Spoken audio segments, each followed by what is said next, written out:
Nandito tayo guys sa rooftop namin. So every morning and afternoon dito ako nagpapalipad. So yan. So ngayon si Venti may ugali kasi siyang ililipad tapos later na babalik. So ngayon medyo nagkukulog-kulog. Kanina pa lumipad si Venti. Isa lang naman dinadapuan niya dito yung puno na nandun sa medyo malayo. So ang gagawin natin guys, titingnan natin kung nandun si Venti. So yan, so nasa stage kasi si Venti ng independency. Parang gusto niya independent siya, ganyan. No? Ihintayin nating malampasan niya yung stage na yun bago natin siya i-free fly ulit outdoor. O idayo, I mean. So yun, so ang gagawin natin, titingnan mo natin si Venti kung nasaan. So dito ako nagpapalipad guys every afternoon, morning and afternoon, dyan. So, kadalasan andun si Venti. Ayan, yung puno na yan guys. Titingnan natin kung nandyan nga siya, no? Okay, pupuntahan natin siya. So, ito guys, pupuntahan natin siya.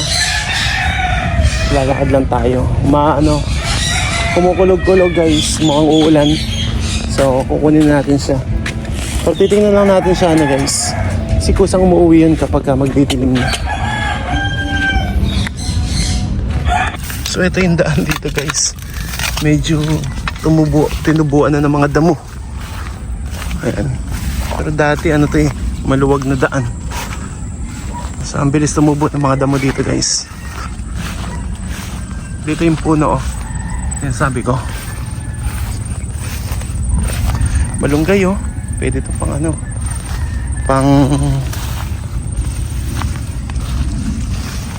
pugad ng ibon.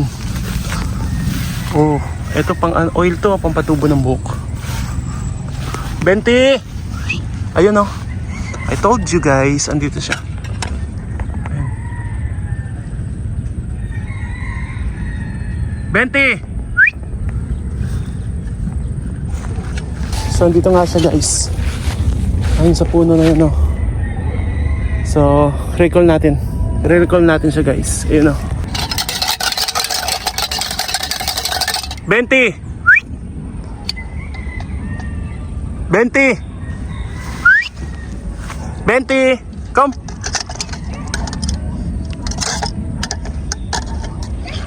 Venti!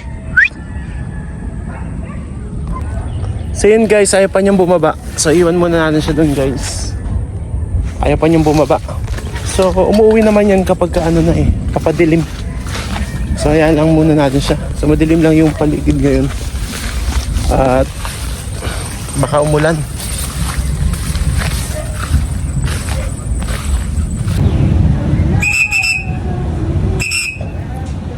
Pasaway guys, pasaway si Venti. Kanina pa wala. So 6:20 na guys, 6:20. Wala pa rin. So ito guys, 6:20 wala pa rin si Venti. Ayan. So ugali niya yan guys. Bago dumilim saka siya umuwi. Ayun guys. Dumaan na si Venti. Ito guys, ito. Umuwi na. Oh, come. Oh. Pag ganyang oras talaga guys, umuwi na.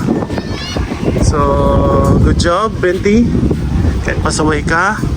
So, nasa stage na siya guys ng nagdadapo. So, normal lang sa kanya kasi kak siya. Normal lang na maghanap siya ng mga pagkain sa paligid. So, yan. So, ito guys, normal lang na nagdadapo yung ibon kasi nature nila yun eh. Bumabalik naman siya kapag magdidilim na. Ayan. So kanina oras na 6:20, ngayon 6:30 guys. So umuwi siya ngayon 6:30. May stage talaga ganyan kahit si Pai mo noon, may stage na nagdadapo sila. Tapos pag nilampasan nila yung stage na yon, solid na yon, solid na. Lagi na silang babalik. Lang yun personal observation ko lang yun.